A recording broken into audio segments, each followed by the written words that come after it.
नमस्कार दर्शकवृन्द, दिनभरका देश विदेशका प्रमुख खबरहरू समेटिएको नेपाल टाइम्सको टप 50 बुलेटिनमा स्वागत छ। म रश्मिता उदास। सुरु गरौं आजका प्रमुख खबरहरू। रूस युक्रेन युद्धबाट प्रभावित मध्ये 244 नेपालीहरू सुरक्षित रूपमा आफ्नो गन्तव्यमा पुगेको गैरावासीय नेपाली संघको दावी। युक्रेनबाट विस्थापित 34 नेपालीले दूतावासले यात्रा अनुमति पत्र जारी गरेको र उद्धार कार्य जारी नै रहेको दूतावासको भनाई। 5 दलीय गठबन्धनबाट अलग भएको राष्ट्रिय जनमोर्चाको घोषणा। अधिकांश जनता एमसीसीको विपक्षमा सडकमा हुँदाहुँदै जनतालाई जाल झेल पारेर एमसीसी पास गर्नु राष्ट्रलाई दीर्घकालीन र गम्भीर क्षति पुग्ने भन्दै गठबन्धन त्यागेको प्रस्तुति। प्रतिनिधि सभाबाट अनुमोदन भएसँगै एमसीसी सँगको सम्झौता कार्यान्वयनको चरणमा प्रवेश। परियोजना छनौट लगायतका काममा हालसम्म नेपालको तर्फबाट 2 अर्ब 65 लाख र एमसीए नेपालका तर्फबाट 1 अर्ब 69 लाख खर्च। एमसीसीले प्रचण्ड र नेपालको अवसरवाद उदाङ्गो पारेको एमाले उपमहासचिव प्रदीप गेवालीको तर्क। प्रचण्ड र नेपाल सत्ताका लागि जुनसुकै हदसम्म जान तयार रहेको कुरा एमसीसीले पुष्टि गरेको टिप्पणी। एमसीसी राष्ट्रघाती नभएको र एमसीसीका कारण नेपालको स्वाधीनता तलमाथि भए आफ्नो नागरिकता खारेज गर्न कांग्रेस महामन्त्री गगन थापाको चुनौती। एमसीसीका कारण नेपालको स्वाधीनता तलमाथि भए थानकोट कटाउन, नागरिकता र सम्पत्ति खोज्न अनुमति। एमसीसी प्रतिनिधि सभाबाट पारित भएपछि यसमा देखिएका भ्रमहरू निवारण भएको कांग्रेसको भनाई। एमसीसी अनुमोदनले कांग्रेसले परिपक्व निर्णय गर्छ र त्यसमा अडिन्छ भन्ने छाप नागरिकमा परेको प्रवक्ता प्रकाश शरण महतको दावी। एमसीसी व्याख्यात्मक घोषणा सहित पारित भएकोमा आफू निकै खुसी भएको माओवादी अध्यक्ष प्रचण्डको भनाई। व्याख्यात्मक घोषणाको कानूनी हैसियत हुने भन्दै यसले नेपालको राष्ट्रिय सुरक्षा लगायत विषय स्पष्ट पारेको दावी। अमेरिकी परियोजना एमसीसी सम्झौता आर्थिक परियोजनाका लागि मात्रै भएको अर्थमन्त्री जनार्दन शर्माको तर्क। व्याख्यात्मक घोषणाले नेपालको संविधानको महत्व र सर्वोच्चतालाई सरकारले आत्मसात गरेकाले भ्रम नपाल्न अनुरोध। एमसीसी प्रतिनिधि सभाबाट अनुमोदन भएपछि अमेरिकाले एमसीसी परियोजना कार्यान्वयनको दिशामा अघि बढेको प्रतिक्रिया दिए पनि नेपालले राखेको व्याख्यात्मक घोषणामा भने अमेरिका मौन। सांसदहरूले कार्यान्वयनको सुनिश्चितता खोजे पनि अमेरिका घोषणाबारे केही बोलेन। एमसीसी सम्झौता सम्बन्धी रिट निवेदन दरपीठ गर्नुको कारण सहितको प्रतिवेदन पेश गर्न सर्वोच्चको आदेश। अब दरपीठ आदेश सदर भएमा रिट निवेदन दर्ता हुने, निर्णय बदर हुने भनी आदेश गरेमा फेरि रिट निवेदन सर्वोच्चमा दर्ता हुने र प्रक्रिया अघि बढ्ने। एमसीसी सम्झौता राष्ट्रहितलाई मध्यनजर राखेर नभई निहित राजनीतिक स्वार्थले पारित भएको विवेकशील साझाको टिप्पणी। एमसीसी माथि थप राजनीति गर्न नहुने तर्क। चीन र अमेरिकाको अस्वाभाविक सक्रियताले एमसीसी पेचिलो भू राजनीतिक मुद्दा बन्नु शुभ संकेत नभएको तर्क। स्वतन्त्र र निष्पक्ष निर्वाचन दिगो लोकतन्त्रको पहिचान भएको नेपालका लागि अमेरिकी राजदूत र्यान्डी बेरीको भनाई। चुनावका समयमा आउन सक्ने भ्रामक सूचना र मिथ्या दुष्प्रचारबाट जोगिन सबैलाई सचेत र सजग हुन सुझाव। एमसीसी अनुमोदनको विरोधमा नेपाल बन्द गराएका बन्दकर्ताद्वारा सुन्धारा स्थित काठमाडौँ मल अगाडि सार्वजनिक गाडीमा तोडफोड। जमल स्थित कमलाक्षीबाट 2 जना र बाँकीबाट 5 जना बन्दकर्ता पक्राउ। मोरङमा बन्दको प्रभाव न्यून। बन्द हडतालका नाममा अत्यावश्यक वस्तुको सूचीमा रहेको दुग्ध क्षेत्रलाई अवरोध गरिएको भन्दै नेपाल डेयरी एसोसिएसनको आपत्ति। आइन्दा रोकटोक तथा तोडफोड नगर्न र आज गरिएको गाडीको तोडफोडको क्षतिपूर्ति दिन समेत सम्बन्धित बन्दकर्ता राजनीतिक दललाई आग्रह। काठमाडौँमा नयाँ बानेश्वर स्थित संसद भवन अगाडिको सडक र काभ्रेको बनेपाको पुल बजारमा नो एमसीसी लेखिएको प्रेसर कुकर फेला। नेपाली सेनाको बम डिस्पोजल टोलीद्वारा शंकास्पद वस्तु निष्क्रिय। बनेपाबाट 2 जना पक्राउ। आजको नेपाल बन्दका क्रममा बन्दकर्ता र प्रहरी बीच सुर्खेतमा झडप हुँदा 10 जना भन्दा बढी प्रदर्शनकारी पक्राउ। झडपले वीरेन्द्रनगरको मंगलगढी चोक तनावग्रस्त। स्थिति नियन्त्रणमा लिन प्रहरीद्वारा 2 दर्जन बढी सेल अश्रु ग्यास प्रहार।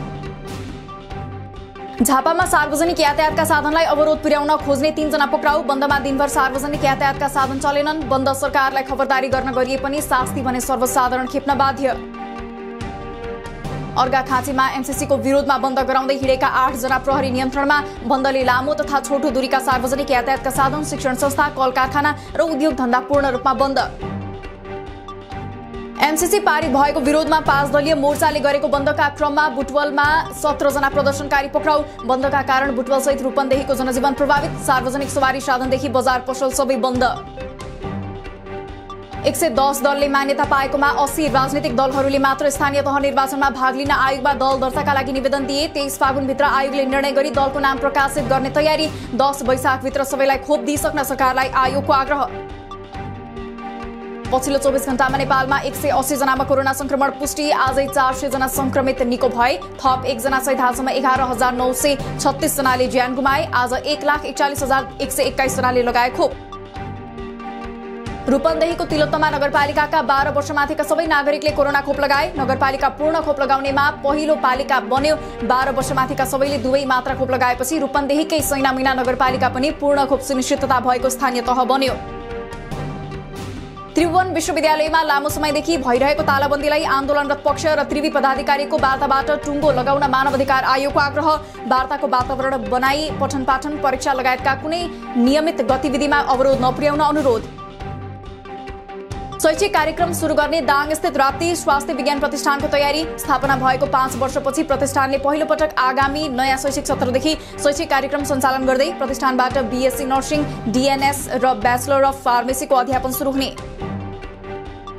सिराहाको एक विद्यालयमा विद्यार्थीले ढिलो आएको भन्दै प्रधानाध्यापकलाई उनकै कार्यकक्षमा 1 घण्टा थुने। प्रधानाध्यापक र शिक्षकलाई समयमा आउनुपर्ने, नियमित पठन पाठन हुनुपर्ने सहितका माग राख्दै विद्यालयका विद्यार्थीहरू आइतबारदेखि आन्दोलित। गैर सरकारी संस्थाहरूको लगानी र भूमिकालाई जवाबदेही र पारदर्शी बनाउन संसदीय समितिको सरकारलाई निर्देशन। ज्येष्ठ नागरिकहरूलाई यातायात र स्वास्थ्य क्षेत्रमा दिइने छुट सुविधाहरूलाई तत्काल कार्यान्वयन गराउन पनि पुनः सचेत। त्रिभुवन विमानस्थलबाट करिब 8 लाख बराबरको सुनसहित एक युवक पक्राउ। कतारको दोहाबाट आइतबार काठमाडौँ आएका मौवा बेलही 4 काशो कात अलीका साथबाट 94.9 ग्राम अवैध सुनको 2 थान ब्रासलेट बरामद। आज दिनभर नै देशका धेरै ठाउँको मौसम सामान्यतया सफा। आज प्रदेश 1 तथा गण्डकी प्रदेशको पहाडी क्षेत्रका 1-2 ठाउँमा हल्का पानी पर्ने सम्भावना। तत्काल ठूलो पानी पर्ने सम्भावना भने नरहेको मौसमविदको भनाई। सांस्कृतिक एवं ऐतिहासिक महत्व बोकेको सम्पदा मासेर व्यावसायिक कम्प्लेक्स बनाउने काठमाडौँ महानगरको निर्णयप्रति स्थानीयको विरोध। ठमेलस्थित मल्लकालीन ऐतिहासिक फाल्सा रहेको ठाउँमा वडा कार्यालय भवन बनाउन शिलान्यास गरिएकोमा स्थानीयको विरोध। भोलि शिवरात्रिका लागि पशुपतिनाथ मन्दिरलाई सजाएर झकीझकाउ बनाइयो। यसपालि मन्दिर पुग्ने दर्शनार्थी र भक्तजनका लागि मास्क र सेनिटाइजर अनिवार्य। झण्डै 5000 को संख्यामा स्वयंसेवक परिचालन गर्ने तयारी। मन्दिर दर्शनका लागि 3वटा दर्शन मार्ग व्यवस्था गरिने। निर्माण प्रक्रियामा रहेको भोटेकोशी एक हाइड्रो पावर आयोजना प्रभावित क्षेत्रका बासिन्दा विरोधमा उत्रिए। आयोजनाले न्यूनतम मापदण्ड पूरा नगरेको, सार्वजनिक सुनवाई नगरेको र स्थानीयले पाउनुपर्ने न्यूनतम सेवा सुविधाको सुनिश्चितता नगरेको भन्दै स्थानीय आक्रोशित। बहराइन स्थित नेपाली दूतावासले पनि विद्युतीय राहदानी प्रदान गर्न थाल्यो। दूतावासबाट अबदेखि विद्युतीय राहदानी मात्रै जारी हुने। प्री इनरोलमेन्ट गरेर तोकिएको समयमा दूतावासमा उपस्थित भएका सेवाग्राहीको मात्र दूतावासले बायोमेट्रिक विवरण सहितको प्रक्रिया अघि बढाउने।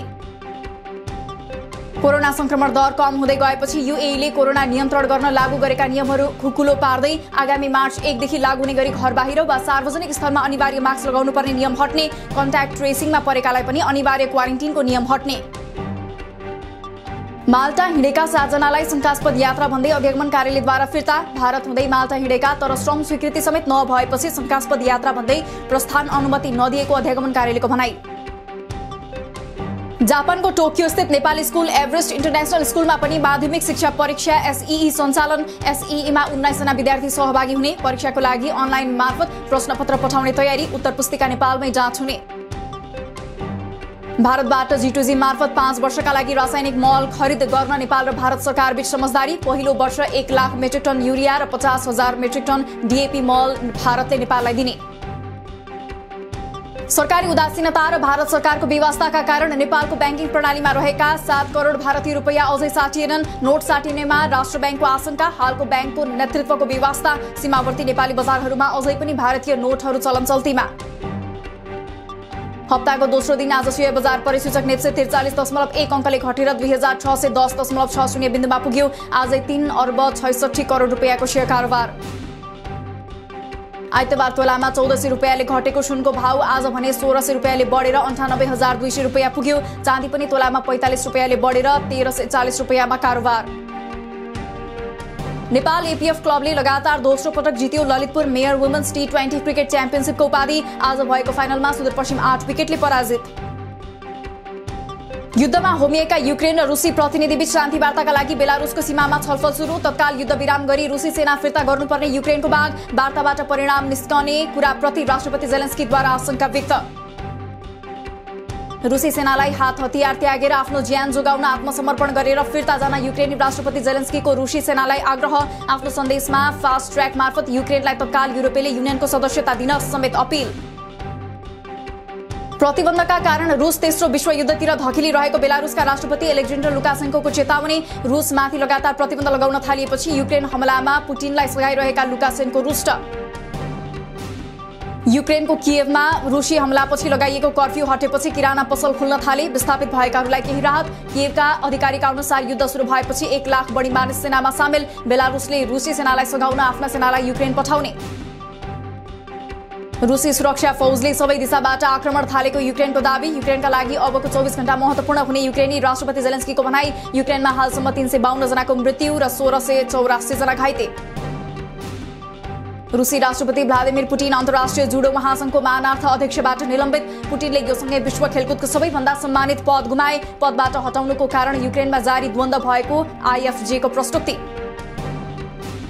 रुसी सेनालाई रणनीतिक महत्त्वका परमाणु अस्त्रहरू विशेष सतर्कता सहित तयारी अवस्थामा राख्न राष्ट्रपति पुटिनको निर्देशन। पश्चिमा राष्ट्रहरूले रुसप्रति मित्रवत व्यवहार नगरेको टिप्पणी। अमेरिकी डलरको तुलनामा रुसी मुद्रा रुबल हालसम्म के कमजोर देखियो। अमेरिकी डलरको तुलनामा रुबल झण्डै 30% कमजोर। हाल रुबलको भाउ प्रति डलर 119 पुग्यो। कच्चा तेलको मूल्य समेत वृद्धि। ब्रेन्ट कच्चा तेलको मूल्य बढेर प्रति ब्यारेल $100 भन्दा माथि पुग्यो। अस्ट्रेलियामा वर्षापछि ब्रिस्बेन नदीमा भीषण बाढीमा परि 8 जनाको मृत्यु। बेपत्ता 1 व्यक्तिको खोजी कार्य जारी। ब्रिस्बेन जलमग्न। 15,000 मानिसलाई सुरक्षित स्थानमा सारियो। र उत्तर कोरियाद्वारा जासुसी स्याटेलाइटमा जडान गरिने क्यामेरा परीक्षण। पछिल्लो परीक्षणपछि हरेक कोण, भर्टिकल र ओब्लिकबाट पृथ्वीको कुनै पनि क्षेत्रको तस्बिर खिच्न सक्ने क्यामेराको विशेषता र सठिक क्षमता प्रमाणित भएको उल्लेख। दिनभरका देश विदेशका प्रमुख खबरहरू समेटिएको नेपाल टाइम्सको टप 50 बुलेटिन अहिलेलाई सकियो। हामी भोलि फेरि टप 50 समाचारका साथ उपस्थित हुने नै छौं। नेपाल टाइम्सको युट्युब च्यानल सब्स्क्राइब गरिदिनु भएकोमा र फेसबुक पेज लाइक गरिदिनु भएकोमा धन्यवाद। ताजा खबरहरू नेपाल टाइम्सको अनलाइन पोर्टल www.nepaltimes.net मा पनि गएर हेर्न सक्नुहुनेछ। नेपाल टाइम्स हेर्दै गर्नुहोला। नमस्कार।